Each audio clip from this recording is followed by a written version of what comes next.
Order, order. Let's have the class begin. You guys can like do stuff, whatever. So today we will do Zerg spending, and that is creating and leveraging income. One of the most common questions that people ask when I'm streaming is, Neuro, what is the main difference between Master and GM? What's the main difference between skill across the leagues in StarCraft? And the answer is a little bit of a subtle one. So worker production is the foundation to being successful in RTS.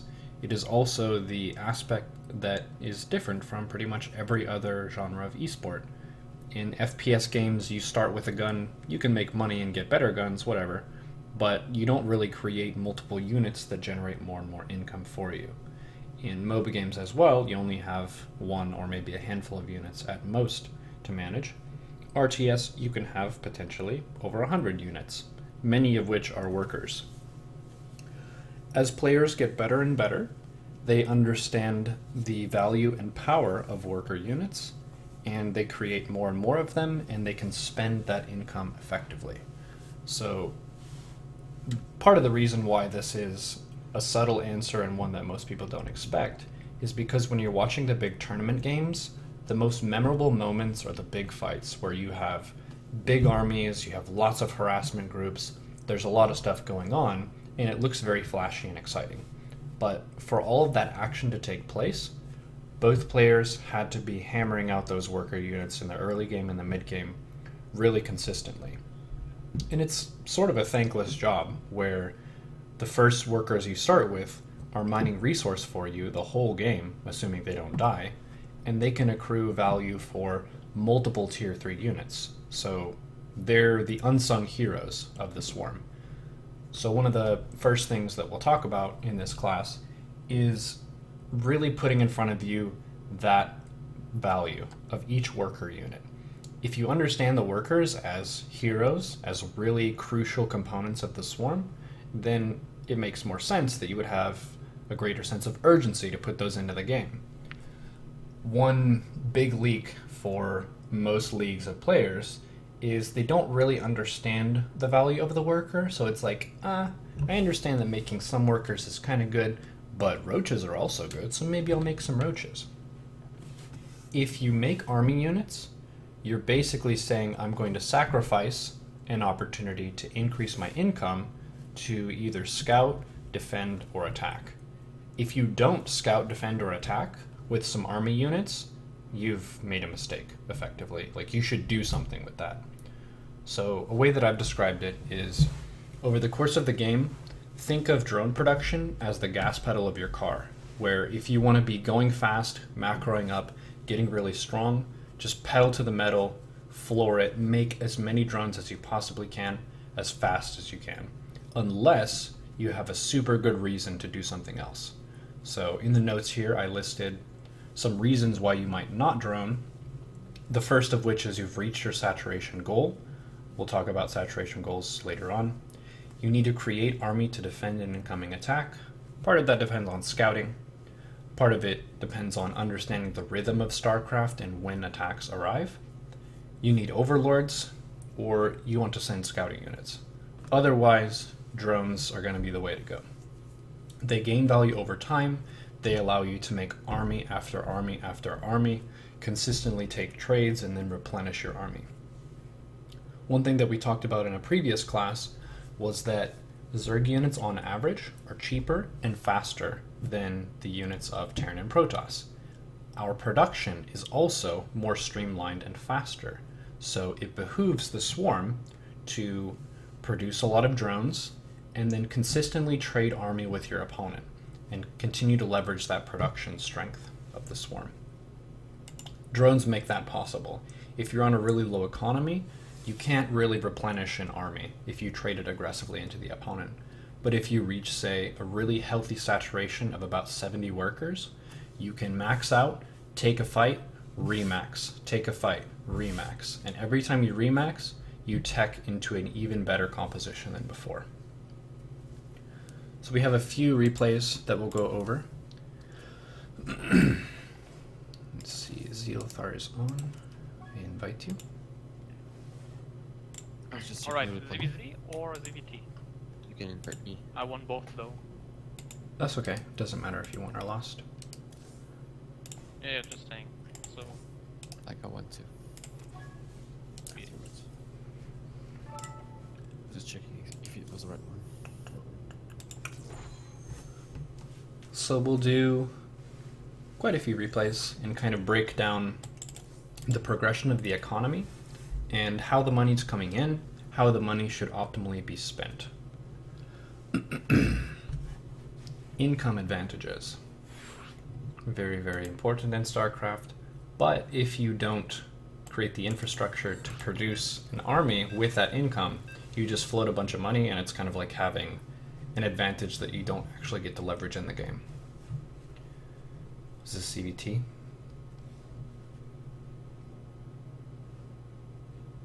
Maybe. We'll find out. It is ZVT. Okay. The suspense. You should be a movie director. What's gonna happen? Is it gonna be a ZVT? Oh shit! Oh, it's CVT. Thank God. So one thing to keep an eye on, if you're in your own replays, the units tab is a really good thing to look at for Zerg, because you can track how your economy is developing with the workers, and you can also track your larva that has not been spent. In the heat of battle, there's a lot of shit going on. StarCraft is a very stressful and strenuous game where you're multitasking a fuck ton of shit every single game. So in the replay, you can kind of slow things down and notice if there are any hiccups in your macro progression and what you should have built at that time. It's super, super common. Like, an early example would be when the first Reaper gets to your base and starts shooting your stuff. Oftentimes you'll float a little bit of money, you'll float a little bit of larva when you're trying to attend to that Reaper. That's fine, that's going to happen. But when you get into the replay, you can think about, alright, when this harassment is happening, how should I spend my money? So the opening build looks very, very normal and effective and standard. Hatchcast pool, Ling speed, 4 Lings to deflect the Reaper. And at this stage of the game, neither player really has that big of an economy lead. It's 23 versus 23, plus the Mule, the Terran is probably making slightly more income. Both players have one gas geyser that's active, but the Terran has a little bit more gas income. A key strength of Zerg is their ability to get to 3 base saturation really fast, and then leverage that into army. Terran and Protoss will both take slight economy leads in this 1 base stage. It's getting into the 2 to 3 base stage where Zerg really shines. Because when a larva cycle falls, you can spend all of that into drones, whereas Terran and Protoss are limited to making 1 worker at a time out of each town hall structure. So production, we see drones and queens, both of which gain value over time. Queens are energy units, and that energy can be leveraged into creep, into transfuse, into injects. And they're also generally strong defensive tools.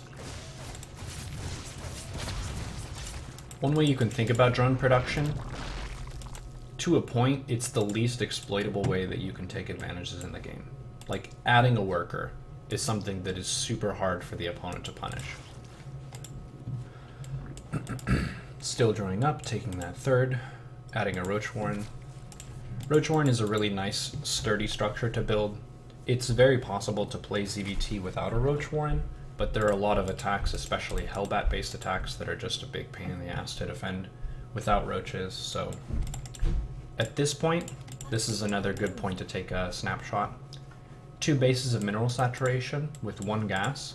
Zealthar's making just another 3 roaches and then continuing to drone. This will allow him to make 3 Ravagers if there are Liberators that come to harass. It'll also be a little bit of a buffer against some Hellions or Hellbats that come. And it doesn't really cut into the economy that much. You should think about the army units that you make and sort of their role. 3 Roaches make sense to just be a defensive piece to kind of make sure that you don't die to anything silly. If he were to make 8 to 10 Roaches, you would want to go across the map and do something with that. But 3 Roaches is just enough that it doesn't really cut into your economy that much. It allows you to stay safe when you're macroing. Let's go to the units tab, 44 workers. In the notes, I put a checkpoint of around 45 to 55 drones as a point when you might want to make units. A lot of attacks, like 2 medivac, arrive at around this time. Let's see, vision. So he did see the starport with the tech lab. Got some spores. The Hellbat Banshee attack. So this is a really nice setup for defending this attack. There are queens, there are ravagers, there's a Roach Warren. Let's see, production. Continuing to drone. Damn, the bravery, that's good. If you only had Lings, this attack would be really difficult to deal with. But this is going to be pretty easy.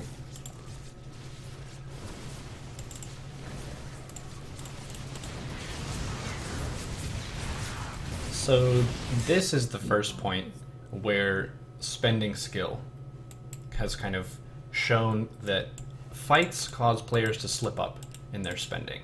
Whenever an engagement is happening, remember that this is an RTS game. It's not just like micro tournament where you have armies and try and take the best trades.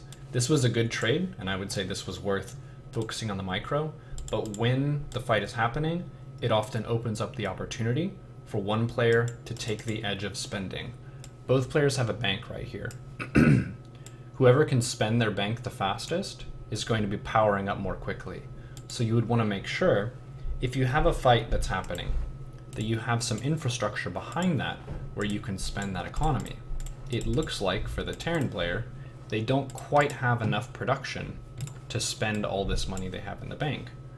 Zealthar has, let's see, 3 hatcheries, but they aren't really injected right now. So making a round of queens is really good if you fall behind, like you don't have enough larva to spend your money. It looks like he's still mostly on top of it. That's great. One thing you can do, especially in the mid game after dealing with some harassment, is add some of the sort of trimmings of Zerg macro. So you can take Overlord speed. That's 100 minerals, 100 gas. That would get this bank down a little bit. You could take Burrow. Roach speed, you can't quite take yet because Lair isn't done. But noticing if you're ever supply blocked, you have a bank, take Overlord speed, take Burrow, and do some things with those. Upgrades are going. 57 versus 57. Neither player really has a lead in income. So it's a pretty even game. One thing that I've noticed for a lot of Terran players who are like Diamond to Masters is in the mid game, they'll float a ton of gas and they'll keep making Marines. One thing that you should have a plan for is your Marine heavy units, or sorry, your mineral heavy units, which Marines are, and your gas heavy units. And if you see an imbalance in your bank, like a lot of gas or a lot of minerals, make those units that you plan to.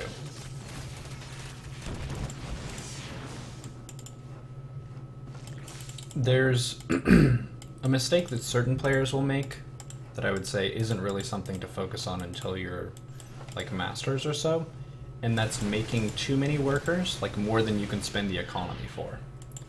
A lot of times players will just continue to make workers over the course of the game, and if you get up to around like 85 or more workers, it can be very, very difficult to make an army that's strong enough to fight the opponent's army. A lot of players will stop making workers at around 60 to 50 workers even if they're super all in. And that means that when both players reach 200 supply, the player who has less workers is going to have the stronger army, but it's less easy for them to remax. One of the games that we'll go over today that I play against an opponent who stays on like 50 something workers, and I saturate 3 bases, so my army is weaker, but my ability to remax is better. These counterattacks are good. 77 drones is pretty nice. Around this stage, the 10-minute mark or so, is when you want to start transferring workers from your main. You could maybe even do it a little bit earlier than that, but here, Zealthar has, let's look at income, pretty similar mineral income, but more gas income. More gas means that the composition can be better. You can add in infestors, you can have ultras, you can take your upgrades. Gas is a more precious resource than minerals, so taking a gas advantage means your army can be higher tech, you can have more powerful units, that sort of thing.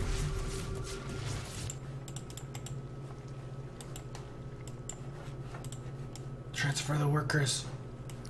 Oh. A good thing to do is just like boxing half of it. So if you go into the main, you box half the worker patches and then click it to your fourth base. That'll really help kind of keep your mineral income high. One thing that I like to do is, I guess you're waiting for the Ultra Cavern to finish. Drop a Nidus if you feel like your opponent is kind of sitting on 3 bases to open up pressure points to their main. A lot of times you'll kind of get a great economy, you'll have that bank building up, you'll be building an army, but your opponent just concentrates all their stuff in the main attack lane, and you can't really get that much work done. One way that you can leverage an economy advantage is dropping that Nidus network and filling it up with Lings, and then flooding their main with a bunch of Lings, and then pushing their 3rd or 4th base. A lot of Terran players will complain about ultras in kind of the mid to late game, when this right here, this income section, is what's creating the advantage for Zerg. If any player has a big lead in gas, they're going to be able to make a better army. So be really critical of how your income relates to the income of the opponent. If they have a big lead on either minerals or gas, figure out if it's possible to punish that by aggression, or if you should have been taking your gases more liberally.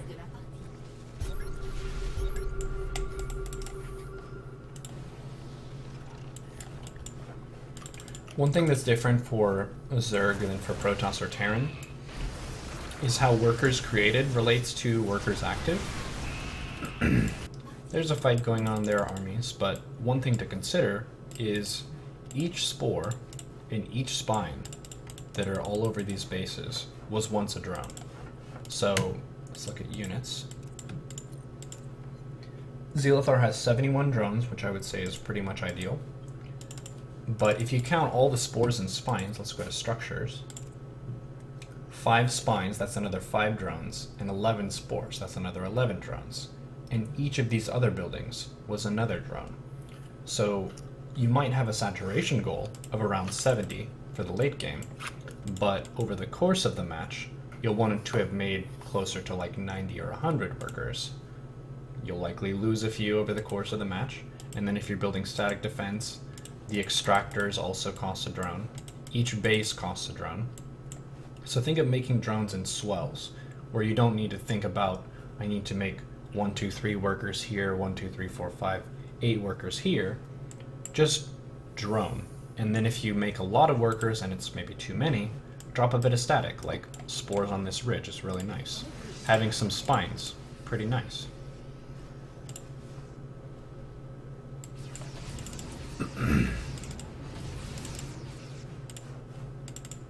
Sun Tzu said, where he is concentrated, divide him.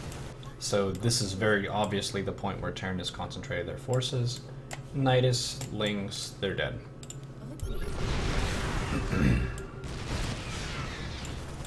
Bang, bang! The siege tank is the loudest unit in the game.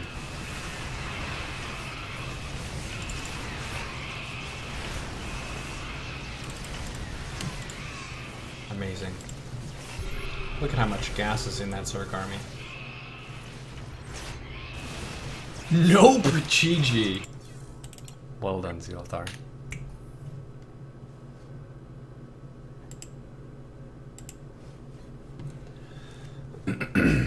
Excellent. So, could you pass me lead? I'll do the game that I mentioned, where there's a greater imbalance between the economy sizes of the 2 players and how to leverage that with spending.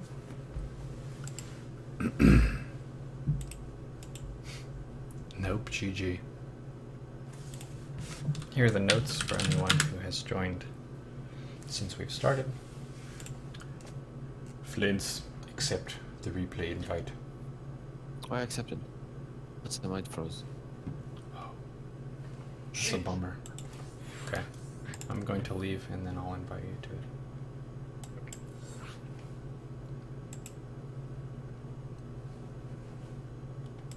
I see Flint's joining. Yeah. Let's see There you go. Gothar. Excellent. Versus Snake.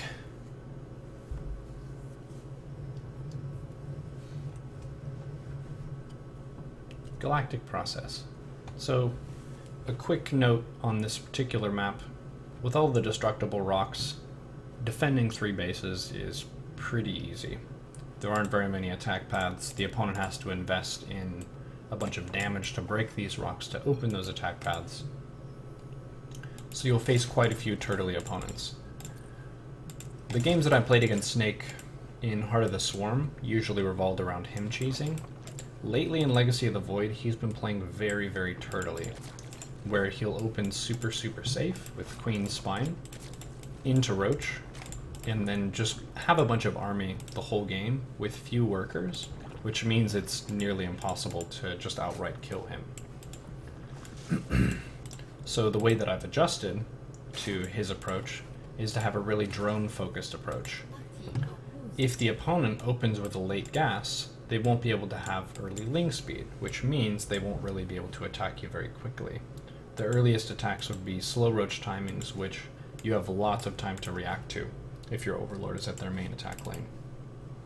So my plan has been make 8 speedlings to kind of take map control, check their 3rd base timing, break down some of these rocks and just generally be fast and annoying, and then drone super hard behind this. So I have 1 base mineral saturation in the main, I'm saturating my natural, I'm taking my 3rd. I'll start making my 3rd queen pretty soon to inject the 3rd base. Ideally you would want to have this queen out and ready to go when this hatch finishes so you can inject it as soon as it's up. Didn't quite do that, that's so fine.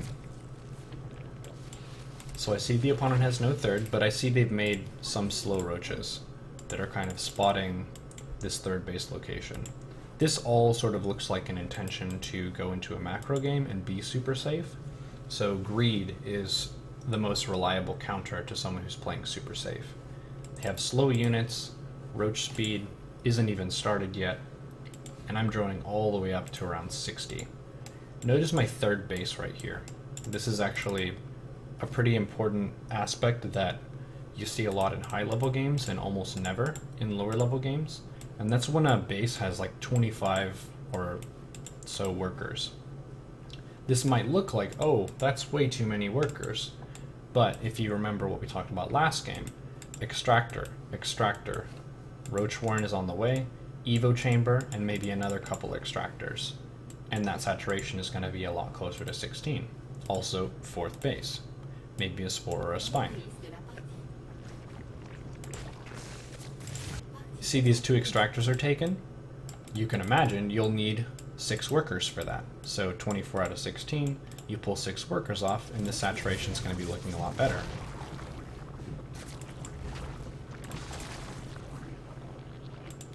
So natural is saturated perfectly, 3rd is saturated perfectly, main is saturated perfectly, but with only 1 of the gases. If the opponent has a late 3rd, and they're playing super safe with a lot of roaches, taking all your gases is a bit too many. If you want to have consistent roach production with consistent upgrades, and maybe some Ravagers mixed in, 4 to 5 gases is a really good amount.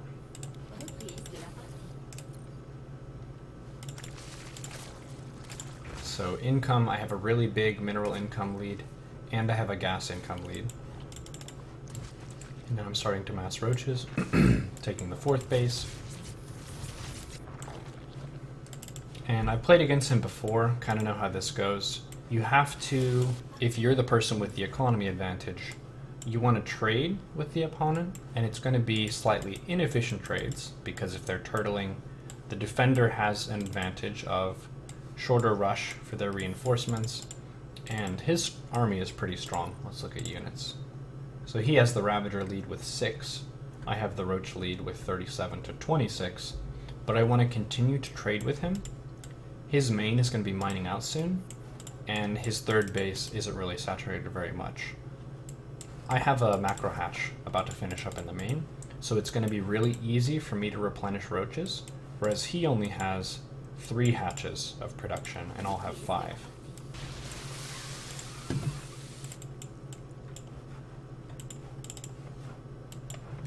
So I'm basically trying to find ways to trade out these roaches in the most cost-efficient possible way. I know that I'm going to lose fights that I take on his side of the map, because he's a formidable player, and with the defender's advantage, I'm not going to just be able to overpower him. So it's mainly like chipping away with the economy lead. You trade a little bit, and you replenish. You trade a little bit, and you replenish. And you really try and prevent them from taking that nest expansion. In general, it's always easier to knock down a base that's building than it is a well-established base. The HP is lower, there's no army here, there's no static defense. This is like the ideal time to try and knock down a base.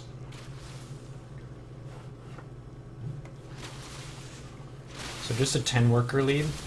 In mirror matchups, you can't quite take as many workers of an advantage as in other matchups, it seems. Because the workers function exactly the same way. This is right around the most that you would want to take. You notice that we're both maxed right now. So active forces tab. Snake has more army value than I do, even though I have more supply of stuff because I have more workers.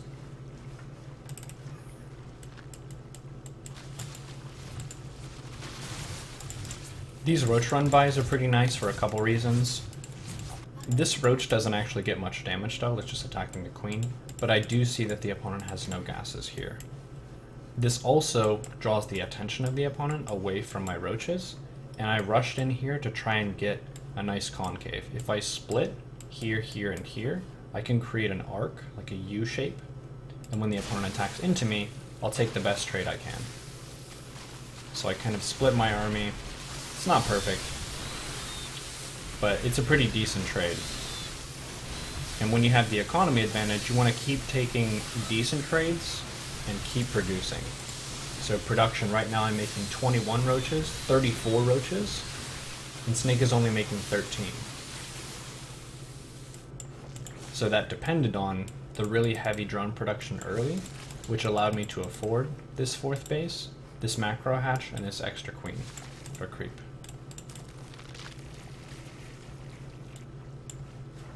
So he killed my army. Now he's going to try and push out. I have lots of overlords spread around, and I'm continuing to spend. Let's see, units. Right around 60 workers. For Roach versus Roach, that's a good amount. Anytime you want to add in more gas-intensive units like Hydra, you'd probably want to drone a little bit more. But based on what I've scouted from the opponent, I don't really want to go too far past that. As we mentioned in Zilothar's game, around the 8 to 10 minute mark, the main is mining out. So if you see the opponent has full saturation in their 3rd, and they have no 4th, it's likely that a lot of their workers at the main, or at the 3rd base, were transferred from the main. So that's more like a 2 base economy, even though they have 3 base locations.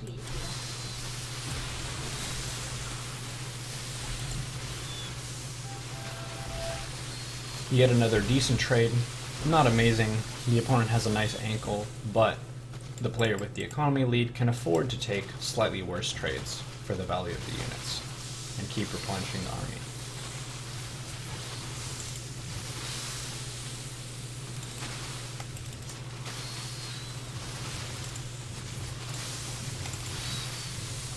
It takes quite a long time for this sort of situation to come to a conclusion, especially if the players are pretty evenly matched.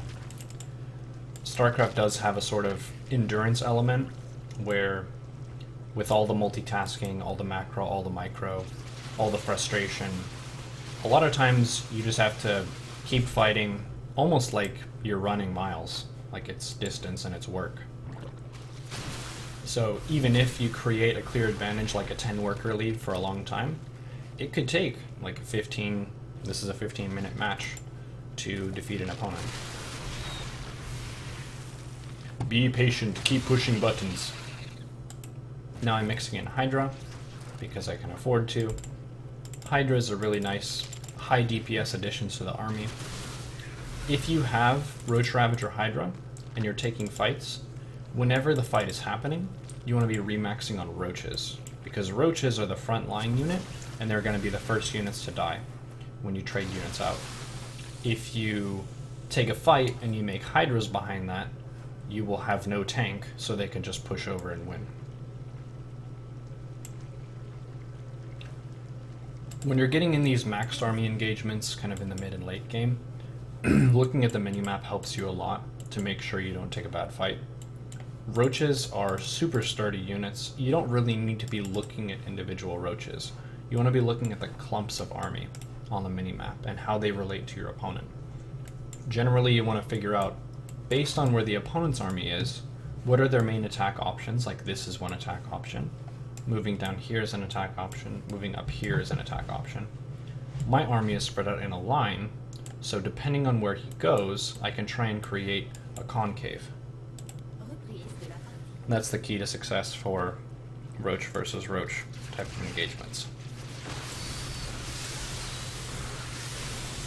Here I have basically an even angle with the opponent, and if you have a more gas-rich army, like I have Roach, Ravage, or Hydra, having an even angle favors the person with higher DPS units. And then here, I kind of anticipated him coming through this area, so I split half of my army to the top side, half to the bottom side, and I'm transferring those workers to a different base. I figure this is only about 1 or 2 attack volleys, so I'm going to lose this base. I want to try and keep the drones alive. It's better to lose some mining time on your workers than it is to lose the workers. So having a base that has 29 out of 16 is better than losing all those workers and not being able to transfer them back. And then the glorious finishing move pulls around. Excellent.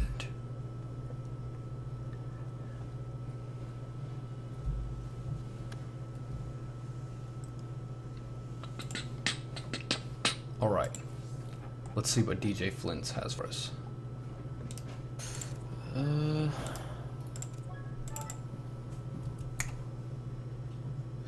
I think you can do one more law check for one that's appropriate. The one that I check is not really appropriate. Okay.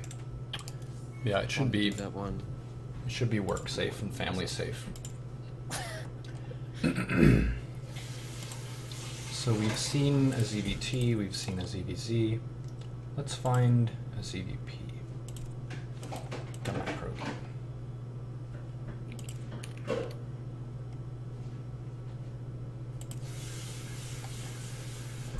I'll pick this one. So this game, I think I remember floating quite a bit of resource. Should make for a less clean demonstration, but often those are good examples for finding leaks in your play and how to look for them. In certain situations, you'll have an army and the opponent will have an army, and especially if you're lurker-based, you don't always have great ways to trade out that army immediately. So for Zerg, you want to keep injecting your bases and have a transition lined up as you have the opportunity to trade out units. So lately in ZVP, I've been going 17 gas, 16 pool. I've done a lot of hatch first openers, but a lot of Protoss players will send that early probe out to block your expansion. This opener is still pretty economical and it prevents all of that shenaniganry in the early game. So I'm taking Ling speed, I have 1 worker in gas. Generally I will favor a Ling drop at the beginning just to kind of get an early scout and be annoying. On this map, I like dropping it over these rocks. If they wall off this area, it's really hard to get Lings over to this overlord in the top left, and it would be a super long drop path to go from here all the way into their main without Overlord speed. Right here, you don't really need Overlord speed. You can just load up and then unload, and then the Lings can rush in and pick at whatever they can.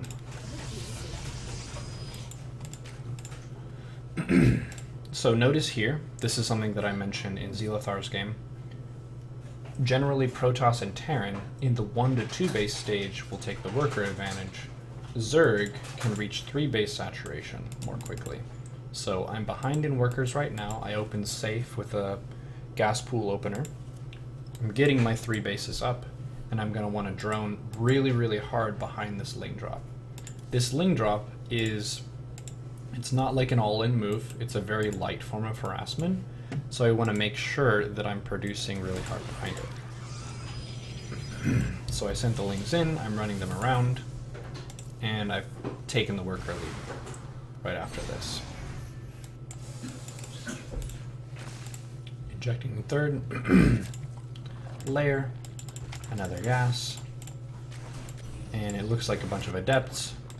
So I built 1 spine per base. This just kind of makes it a bit easier defending against adepts. I've mentioned this before, but it's worth repeating. The AI of fighting units will prioritize other fighting units above workers. They have to manually right-click drones if they want to be focusing your workers. So if they just move their adepts into the base, they will automatically prioritize the spine crawlers. This causes the Protoss to have to look at their adepts a bit more, which prevents them from also focusing on their macro. If you've been droning hard, you can usually afford to drop 1 spine per base if you see that they're going adepts. The next thing to worry about, if you know that they went adept and they took the upgrade, they will likely be moving down the Twilight Council tree and they could go DT. So I like adding 1 spore per base for detection. So right here, we see the first big hiccup in my macro. I have 1460 minerals and 578 gas. So getting into the 3 base stage, I took a really big advantage in my income, but I can't spend that. Like you could imagine, at this moment, if my spending was perfect, all of this army value could be in the game. But there was an adept attack and I got supply blocked, so I can't quite leverage that yet. This is one of the main differences between my level of play and someone who's like Hydra, top GM level. This bank would be spent and they would be smashing down the opponent's front right away. Improvement on that front a lot of times just comes from defending that adept attack over and over again to the point where your macro doesn't slip. So here I'm doing a Roach drop. I have that Roach harassment group that's kind of poking around the map. My 4th base is on the way. One leak here for me is I could have taken the macro hatch a lot earlier. It's only 300 minerals. I had like, I don't know, 1400 at the peak. Generally, as soon as you reach 300 to 400 minerals, you might as well just drop the macro hatch. If you have 3 base saturation, it's time to take the 4th base and a macro hatch, and that will allow you to continue to make Larva inefficient units like Roaches and Lings that are very cost efficient in the way that they trade. If you don't make a macro hatch and you're still floating money, you can make queens at all your bases. Queens are quite strong. I really like them against Protoss. The range buff against air helps a little bit, but queens also can soak a bunch of damage. It takes 2 disruptor hits to kill them, so just having a bunch of queens with your hydra lurker army is really, really nice.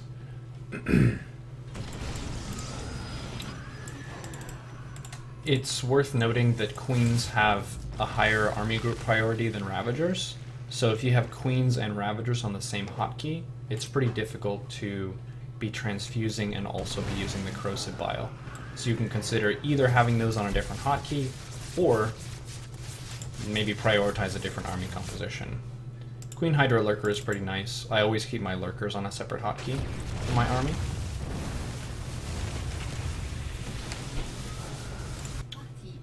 A note on lurker positioning. Usually, to avoid overextending and just shoving into the opponent's army, you want to position your lurkers to the point where you're just in range of being able to attack their buildings, but not to the point where you're between bases directly.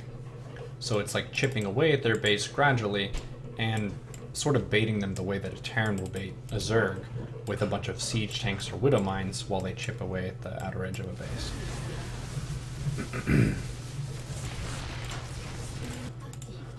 I saw in a Skype chat group today actually someone asking how you take trades with a lurker-based army.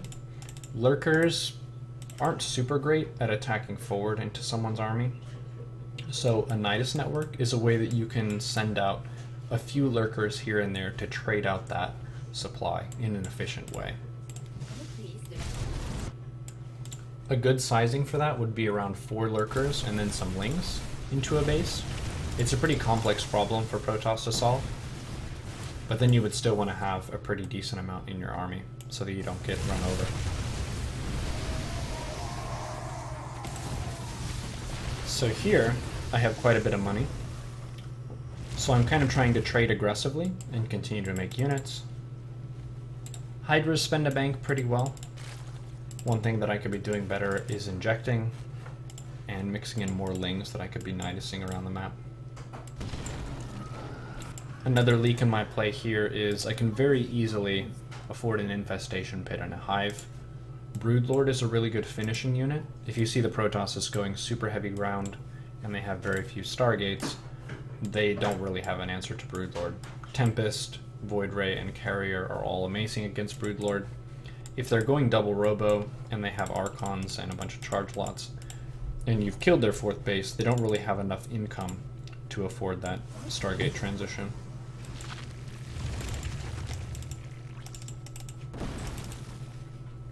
In the notes, I listed some spending ratios of units. Lurkers are really good at spending resource. They're also pretty gas heavy. That's it. Actually, they're even.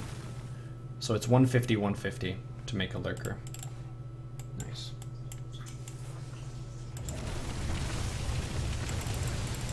Trading out a few lurkers here, just being annoying. And then this creep spread allows me to know the movements of the opponent's army.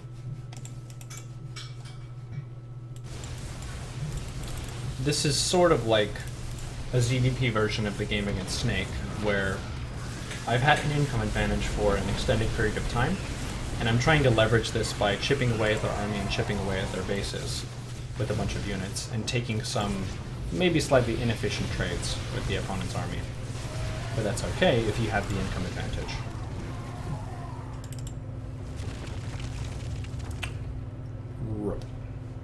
Why did the opponent leave? They had a 4th, they lost the income at their 3rd, their natural was mined out, and their main was mined out. So a lot of matches, Day 9 put it pretty well, come down to having a plan to deny an expansion for your opponent.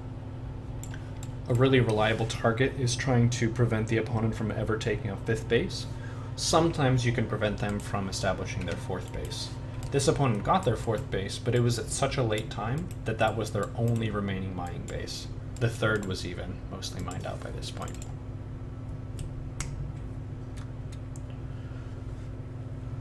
Okay, I think I got one. Nice.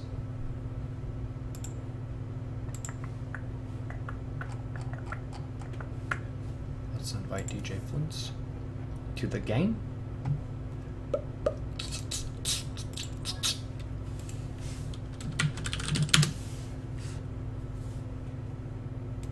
Nice.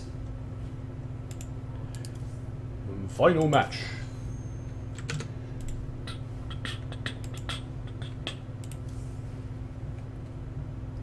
Let's talk about that spending. That spending past the host to Flints against Raptors. It's noteworthy that both players have a double Z at the end of their name. That's really good if you're a Zerg. This Raptors person is very bold. They have caps. And it's really great. Wow. Like, this is a faded match. Look at these symbols. The double Zs. The double Zerg.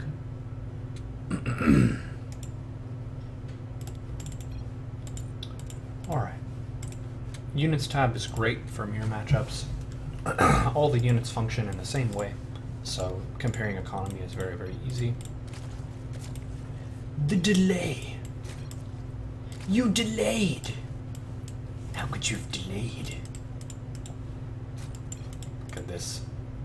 Great build from Flint's. The opponent opened with something a little bit more cheesy, but Flint scouts it with a drone. Drone scouting, I feel like, is really great, especially if you don't know the opponent, you don't know how cheesy or macro-oriented they are.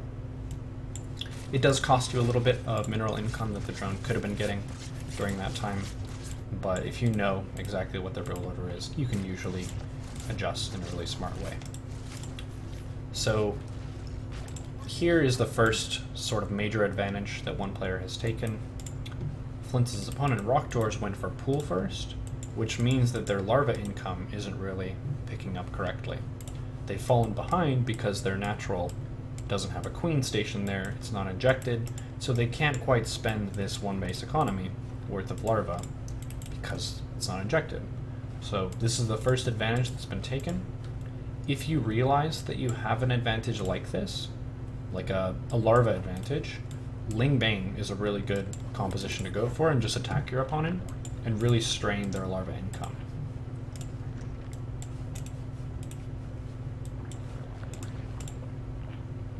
Oh, that worker lead too.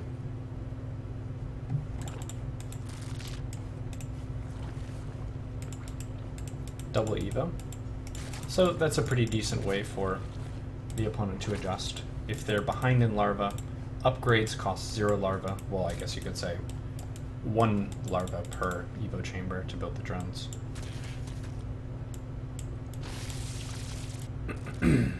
For Ling Bane battles like this, one thing that can be a great way to leverage advantages is when you see the opponent has Ling Bane out on the map, take an alternate route. On this map, I like running out from your natural, up the left side, and then around this path into the opponent's base. So you can go into their main or into their natural, and then keep your banelings at home. So do a Ling counter, keep the banes at home, and then drone behind. It's really hard for the opponent to punish. They have a bunch of Lings and banes, which aren't very good attacking uphill into a bunch of banes with a spine and a queen. These Lings aren't really that great at fighting this army. Like, it's a fairly similar number of Lings with baneling support. So this would be an excellent opportunity to go for that counterattack and then drone behind it and keep your banes at home for safety. Using the steal commands is really, really good in this situation. You can steal your Lings to like a muta hotkey group or a harassment group, and then you can micro them pretty efficiently on the opponent's side of the map without clicking the mini-map to get to them. And then if you see they're attacking and you don't quite have enough to defend, you can make some army and then bind that on your main army hotkey.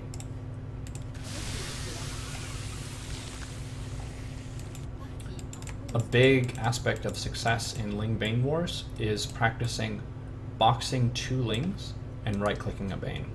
That's one of the most crucial elements to taking efficient trades and getting better and better with Ling Bane. It's not really something that there's a trick for, it just requires more and more precise mouse control. I'll link aim booster in the chat. Mouse control. Ling Bane Wars require pretty precise mouse control.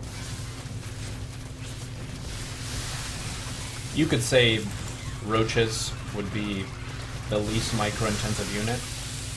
If I'm ever matched up against an opponent on the Australia server, I'll try and get to a Roach game as quickly as possible, because that like 2 Ling box micro is a lot more difficult.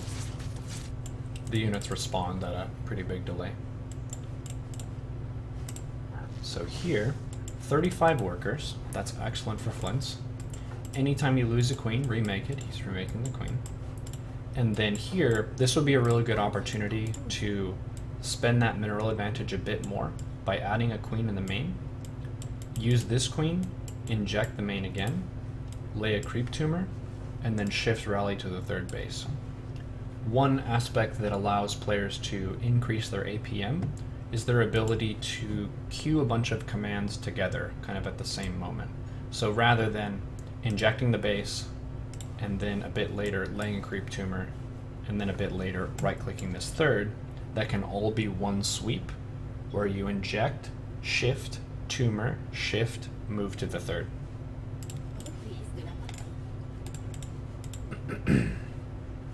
Upgrade can be started. Spending that gas a little bit, and also roach speed.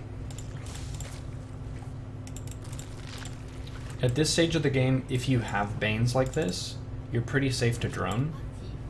Generally against Ling Bane, it's really nice to make drones and banelings if you have enough Lings as a buffer. Lings aren't very good at defending Ling Bane. Banes are. Lings would be better at counterattacking in this scenario, and Roaches would be better at like having that main defensive role to supplement the Banes.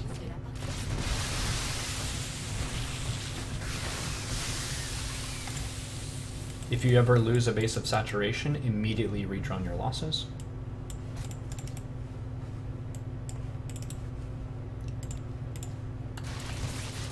Get that queen at the third. So Flint has the upgrade advantage, the drone advantage still. A good question to ask is, what is the most important overlord at the game? In the game? In general, having one overlord at each potential expansion of the opponent is really smart. So this overlord sees the main move out lane. It can also see if a drone is transferred here, or to this gold base. This is likely the most important overlord, and it's being morphed into an overseer. Amazing. Against someone who's on 2 bases, I put it in the notes, you would probably want to have about 3 bases of minerals with 3 to 4 gases and no further than that.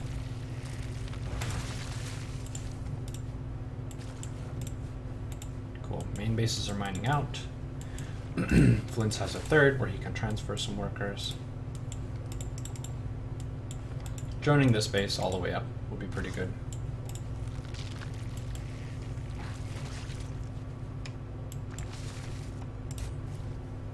Yeah. Now that you have the 3 injected hatcheries, you're pretty able to spend that income. One nice rule that you can follow, if you have around 3 bases of minerals and 3 gases, is you can make roaches until you run out of gas, and then make drones. If you continue to make drones, you can afford to take this gas and to take a 4th base and a macro hatch and make hydras. It's really hard to punish that progression if you're up against a roach player. But yeah, nice. Nice game. So you basically won this match by spending your money more effectively. That early game advantage of having the earlier second queen and the injected natural, not sure how 1-0 beats 2-2. So I really hope Rocktor's gets to see this analysis, because the loss was their fault for floating 700 minerals in the early game, not getting that queen, falling behind in Larva, falling behind in drones, falling behind in tech.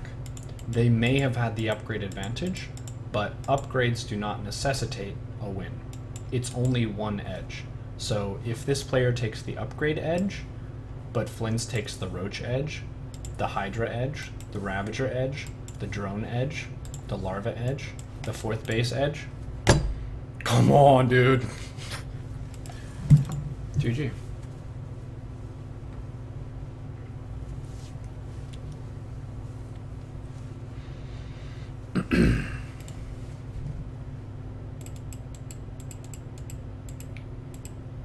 You've been watching a lot of your GM friends, and in their games they tend to attack, and behind attacking they immediately begin teching or squeaking out drones. Why is this?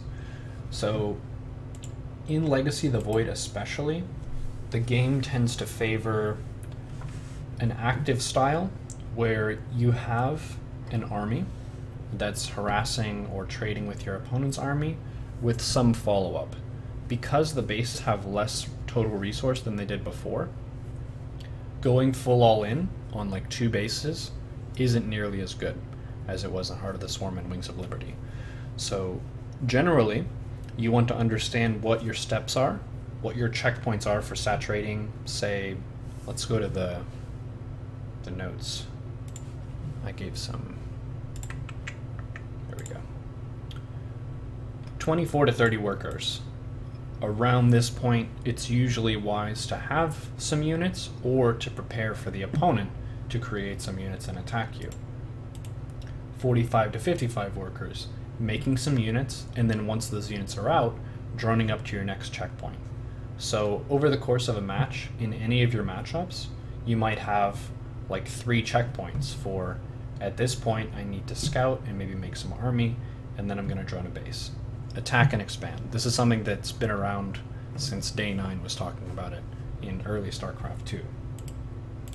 Attacking is one event where you can potentially take an advantage, but the key to success in RTS is understanding what your next step is in your plan, rather than having one singular point where you're totally committed to ending the game.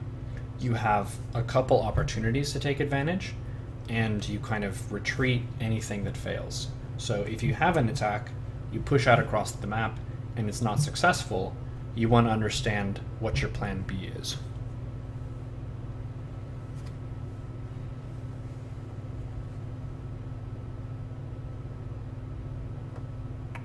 To get more ahead is not important if the fight is lost.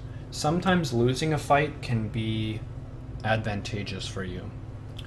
One thing that I noticed when I was like mid-masters-ish and I was watching GM replays was in ZVZ Roach versus Roach especially, this GM player would make a bunch of roaches and move out across the map and take kind of a bad trade with the opponent, which baited the opponent to rush across the map. During that attack, he droned, and then as he was retreating, he would make roaches. By the time the opponent got to his side of the map, he would have equal or greater roaches, and then he would push back again. So that sort of active approach of, if you create army, do something with the army, be active with that army, and as the opponent responds to that army, retreat when the fight is no longer favorable, as you're making stuff the whole time.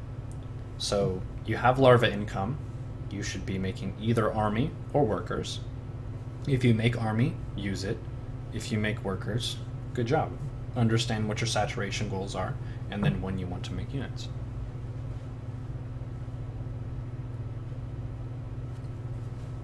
It is possible to overdrone to various things. That sort of depends on scouting. So knowing exactly when your opponent expands, knowing how many gases your opponent has, maybe running in a few Lings to check and see what their army composition and what their army size looks like can inform how much you should be droning.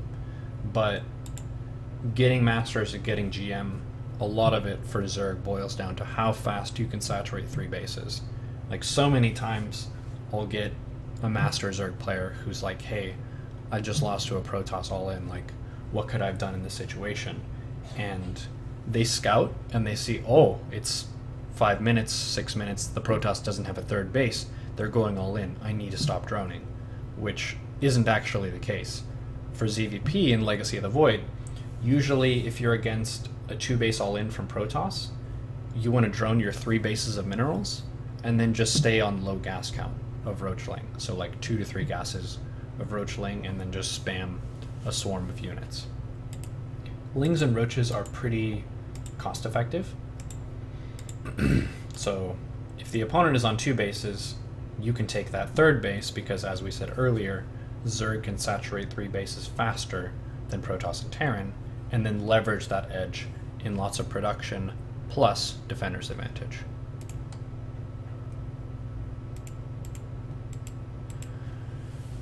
Edges Protoss can take in PvZ. So a lot of the race-specific advantages and descriptions I feel like are overblown in the StarCraft scene. Like, a lot of players will say that Zerg is a reactive race and Protoss is based on timings and decisions and that sort of thing. All of the races can react to stuff, all of the races can be aggressive and dictate the course of action. For Protoss, it's the same. So you can have upgrade advantages. With Chrono Boost, you can really get those attack upgrades going, getting +1, +2, +3. +3 Protoss is very, very dangerous against Zerg.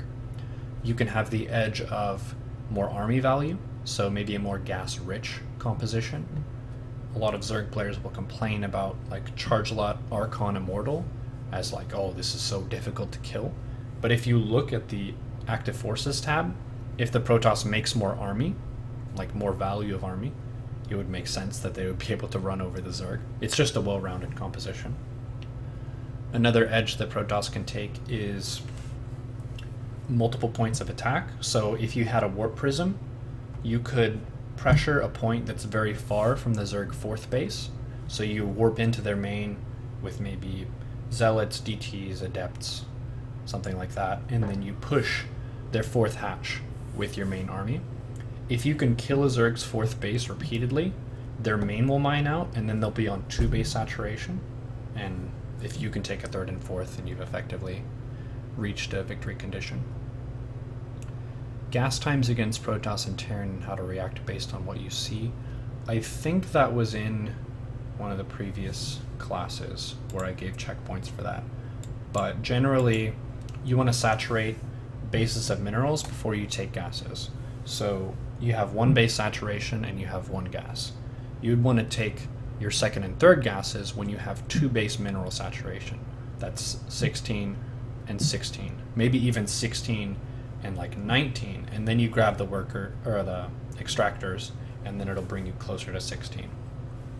When you're saturating your 3 bases, you would want to saturate the 3rd base for minerals and then take the gases. That's sort of the general rule. Tips on Larva injects.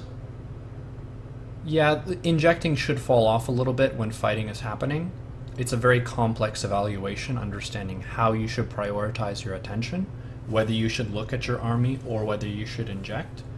If you take your 4th base as soon as you hit 3 base mineral saturation, you can afford to slip up on the inject a little bit. If you do slip up, you can make queens, you can take your macro hatch, that sort of thing. Injecting is important, but it's not quite as important as people think. The opponent's gas timings. To be honest, I don't actually know. You should probably ask a Terran or a Protoss player about the timings of their gas. Like generally, I just compare their gas to mine. Like if I'm scouting them with, say, a Speed Overlord, and I see, alright, they have 2 gases in the main and 2 gases of the natural, I look at my gases and I say, do I have more or less gas than that? Like I don't know Terran builds or Protoss builds and like what the different gas timings necessarily mean.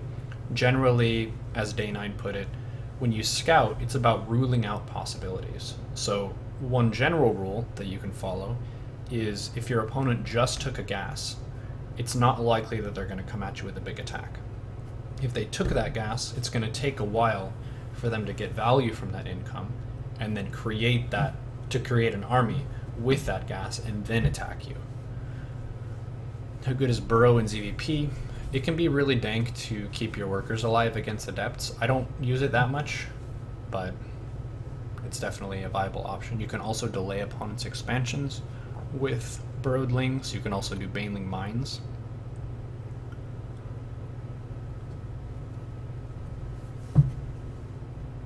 Gathering a bank instead of spending resources in order to get a higher tier unit in X minutes. Yeah, I would say the scenarios where you would use that are comparatively rare. Like, even in your game where you are about to make a bunch of ultras, you could have made Lings at that point and like harassed them or nidus them and then made ultras, and it still would have been fine. So I would say it's sort of like a higher level decision whether you want to save up money or attack with units, whereas this class was mainly focused on like staying on top of your money.